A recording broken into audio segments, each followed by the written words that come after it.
Good morning po sa inyong lahat. Yan, siyempre, bago po tayo mag-umpisa, pasalamat muna tayo sa ating mga tagapanood. Yan.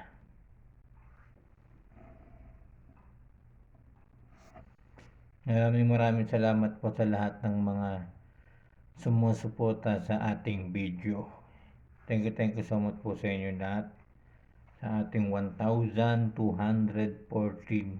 na subscriber. Meron ako nakita rito, 1 hour ago. Ang thumbnail niya ay NFA rice tinago sa bodega para ibenta sa private companies. Di ba? Mga companies, mga panis. Mga panis na nanunungkulan. Mga private companies. Di ba? Nagalit dito si Erwin Tulfo dahil sa ginawa nga na pagbenta ng mga NFA rice para sa mga private companies, di ba? Ang gumawa na itong video na to, yung may-ari ng vlog na to ay si Viral Pinas. Viral Pinas. Yan. Tingnan natin kung ano yung mga sasabihin ni Tulfo rito, ni Erwin Tulfo sa pagbenta ng NFA rice sa mga private companies, di ba? Imbis na sa mga tao na lang binebenta ng mura, doon pa ibebenta sa mga private companies para kumita sila, di ba? Grabe. Pinapahirapan yung mga Pilipino. Mga mahirap, pinapahirapan yung mga mahirap, pero yung mga private companies, yun ang binibigyan ng pangkabuhayan. Panood natin mga guys.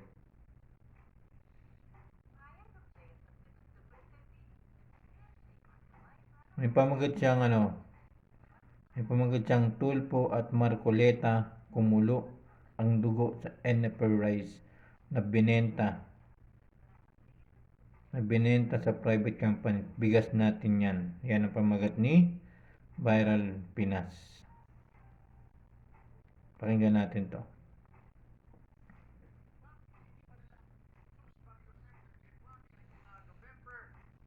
December, ikot ng ikot ang House leadership naghahanap Yan, ng dito po murang bigas nagalit na dahil po ang si mga tao si nagugutom. Napakamahal ng mga Erwin bigas na mga Tulfo. oras na yun, Yan, umabot sa 60. Meron pala kayong bigas na galit na gano'n. galit na. November, December, naghahanap ng bigas na sa 60, 65 ang presyo. Bakit? Why? Meron ka palang bigas eh. Kahit pa paano naibsan sana yung kakulangan ng bigas ng gobyerno. Dito mga kaibigan, umpisa pala ng video ay talagang galit na talaga si Erwin Tulfo. Yan, si Erwin Tulfo. Talagang galit na kasi nga ang mamahal na mga bilihin sa palengke ng mga bigas. 65, 52, di ba? Napakamahal. Tapos itong gagawin nila, ibebenta nila sa private company. Meron naman silang bigas pero hindi naman binibigay o nilalabas para ibenta ng mura ng 20 ng sa mga palengke.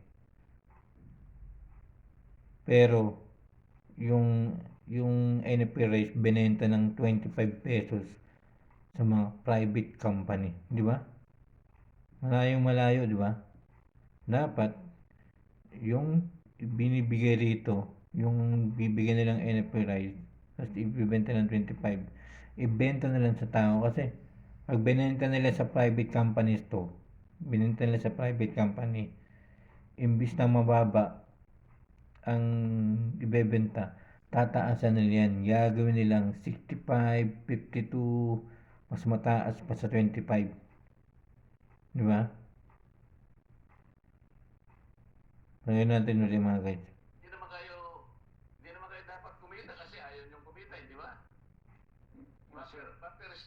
kayo eh. Maliwanag pwede niyang ibenta, Mr. Chair, at 35 pesos. Pero dinurado yun. High quality yun. Mas mataas pa sa sinantoming yun. Pero binenta mo 25. Dahil sabi mo nabubulok na, hindi ako pwedeng maniwala na pwedeng mabulok yung bigas sapagkat buffer stocking ka lang eh.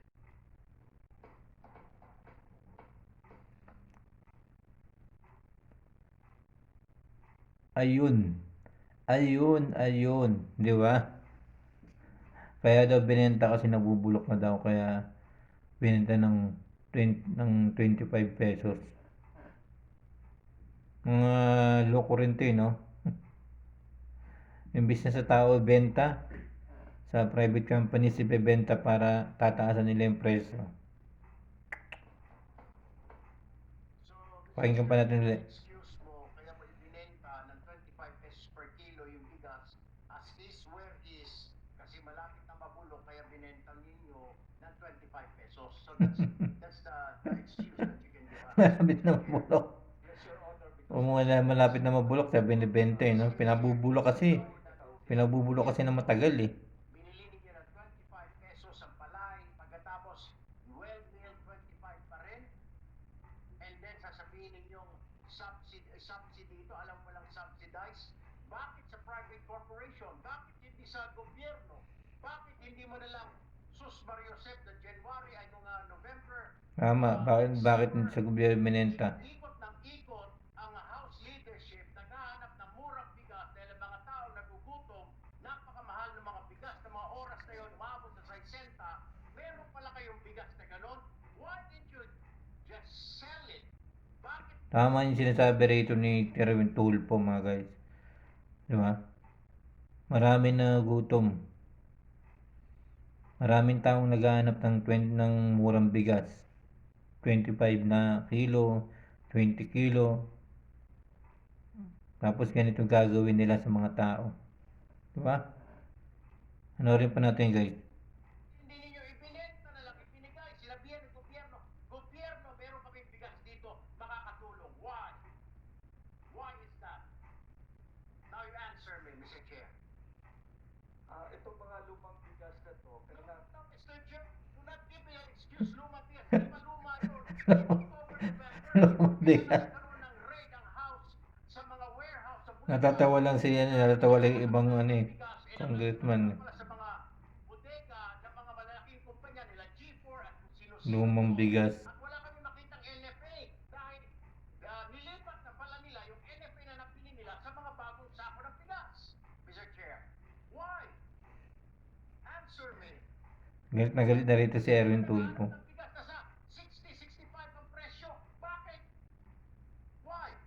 Eh meron ka palang bigas eh. Kahit pa paano naibsan sana yung kakulangan ng bigas ng gobyerno. You did not do your job, Mr. Chair. He did not do his job as a NFA. Talaga may plano siya na gumawa ng hocus-pocus para Bili ba ako rito kay Erwin Tulfo? Talagang pinkatanggol na yung mga Pilipino, mga mahirap. Rodito Chin ng COA. Mr. Chair, kayo ho yung sinasabing supervising auditor ng NFA. Yes, Your Honor. Bakit hindi nyo, Mr. Chair, alam ang nangyayari? Hindi nyo alam ito o hindi pa nagsalita itong administration? You do not? It looks like you don't do your job. COA. Your Honor, kami po kasi sa central office, ang main namin is purely financial lang po kasi wala pong warehouse sa NFA na central office. Ang warehouses po kasi nasa branch offices po. So hindi po namin alam kung ano yung mga nangyayari, yung mga bentahan na ganyan. Yung supply po kasi ng bigas nasa kanila, sila nasa NFA branch offices po, warehouses. Hindi alam, baka hindi inaasikaso kaya hindi nila alam. Puro sila upo. Puro nandun lang sa trabaho nila, hindi inaalam. Di ba?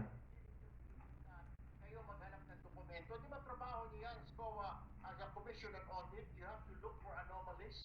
Hindi lang kung ano ang binibigay sa inyo. O baka po kayo tulog lang, sir, lagi. Lagi kayo nakakit at napiringan ang inyong mga mata. Tulog. Your Honor, Totoo yan, natutulog sila. Totoo naman natutulog lang yung mga yan eh. General offices po ng POA ang tumitingin po. Kasi may mga respective auditors po ang branch offices ng NFA. Kaya nga, Mr. Chair, ang sinasabi ko lamang po, hindi ka ba magdududa sa 79,000 bags of rice at ito lang ang X amount lang ang 79 na? pera na nakuha nila? Hindi ba kayo nagduda doon na, teka muna, 79,000 sacks ito, pagkatapos ganito lang? Parang kulang yata. We lost about over 3 million, Mr. Chair. Your Honor. 1 trillion lang po yun. Opo, Your Honor. Nalaman lang po namin na merong ganitong transaksyon nung nakatanggap nga po kami ng sulat galing kay copy furnish po kami ng So, sulat. hindi po ninyo alam ang nangyayari sa loob ng NFA kung may nakatanggap. So, kung habang wala po nagsusumbong sa Bakit inyo, walang, nagsasabi, you're not doing your bakit wala silang alam, no, mga guys, no? Bakit walang alam tong mga to? Na yung mga nangyayaring ganun sa, ano, NFA Rise.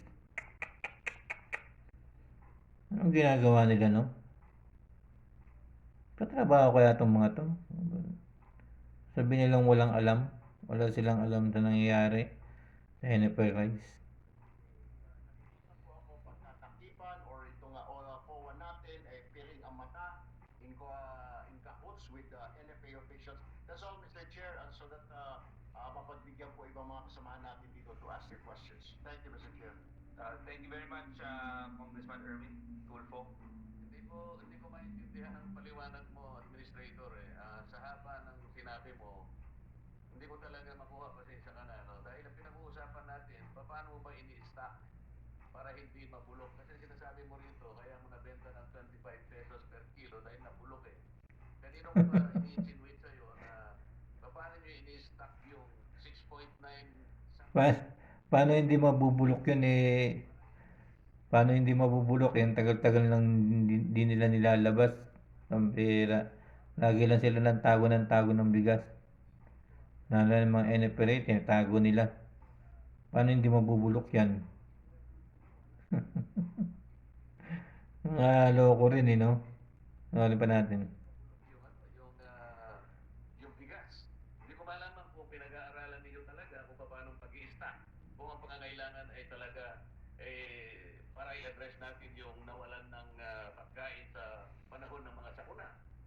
Wala pa tayong facility na kapag pinili mo to ay hindi naman mabubulok sa sandaling panahon lang. Meron, pumunta ka sa ibang bansa, merong mga facility sila na ilalagay sa mga bodega para yung mga bigas ay hindi mabulok kaagad. Wala pa kayong gano'n? Your Honor, no? Hindi wala. Kung ako sa kanila mga guys, sa mga nagtatago ng bigas, bakit kailangan pang itago, di ba? Bakit pang kailangan itago? Tapos sasabihin nila, nabubulok. Malapit ang mabulok. Kaya binenta nila ng 25 pesos ang palay sa mga private companies. Di ba? Grabe naman yung ganun na. Di ba sila nag-iisip? Di nag-iisip.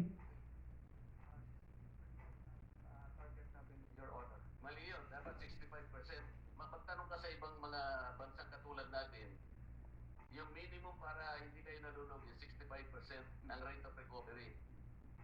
Paano yung darak? Ang darak is Darak ah. Dati meron darak yan eh. Nakakain ako nung dati ng darak. natin yun, ng NFA. Yun kaya ko sinasabi, ano ba sa English yung darak? Darak? Rice bran. Ha? Rice bran, Your Honor. Oh, bran. Hindi ba 10% ito ng ang nare-recover mo sa darak? At may bebenta mo ito either 15 to 25 pesos tama per kilo. Tama. Dati 15. Paano yung Finland? Dati ano yun eh. Dati 15 kilo. Yan, 15 isang kilo. Yung darak. Hindi mo kasama na yun sa kasama na yun sa rice bran. Kaya nga tinatanong ko sa'yo, ilan ang recovery rate ng binlid? Usually kasama yung sa rice bran 8%. Alam ko, usually magkano nga ang recovery rate? Tinatanong siya, hindi niya masabi kung magkano eh. Ang bira. 5% magiging bigas.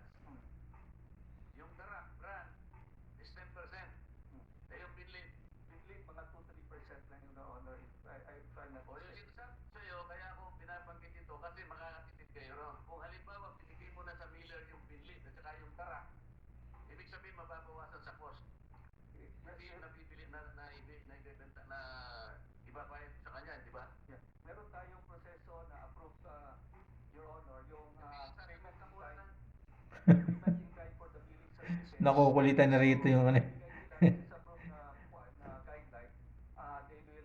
Nakatatawa na lang eh. Doon sa test billing na minimum of 63% na recovery, tapos yung rice hull and other byproducts sa kanila na yun as the payment for the billing services. Ano kasi kaya ako tinatanong ito, Administrator? Ako sinubukan ko rin bumili ng palay para lang matest natin kung gaano mo dapat na ibenta sa tao yung bigas. 25 pesos kasi na palay, binenta sa private companies. Nagbigay kami ng 25 pesos, napakamura. So binili namin ng 22 pesos per kilo. Nung ipakiskis namin yun, yung binlid at saka yung darak, binigay na namin doon sa miller.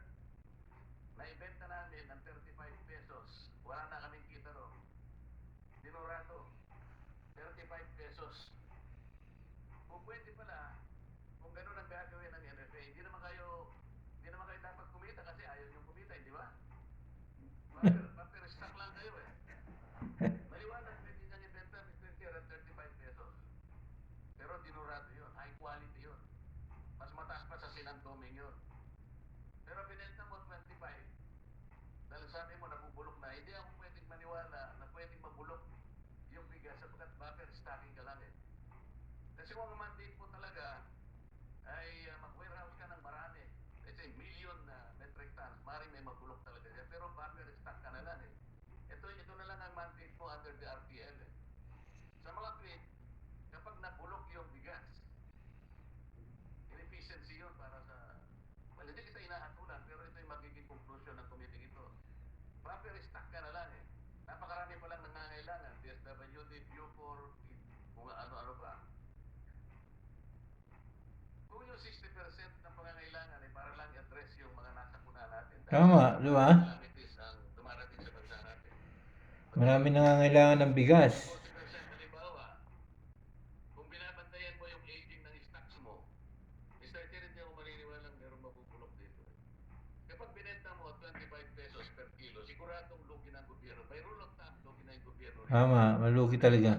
25 pesos eh. Sa'yo kami, sinubukan namin. Tapos, Kung halimbawa ng bebenta ng 25 pesos yung palay, ibebenta naman ng mahal sa mga tao. Sa mga mamimili. Di ba?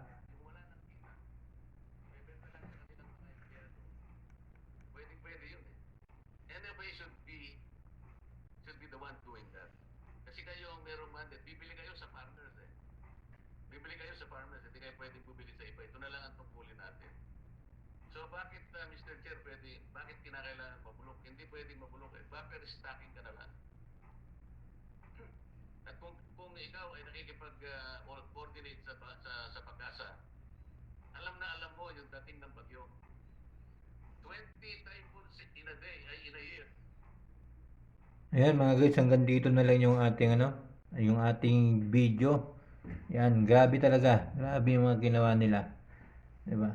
Yung NFR rice na palay binenta nila ng 25 pesos. Napakamura. 'Di ba? Kasi sabi nila nabubulok na yung mga palay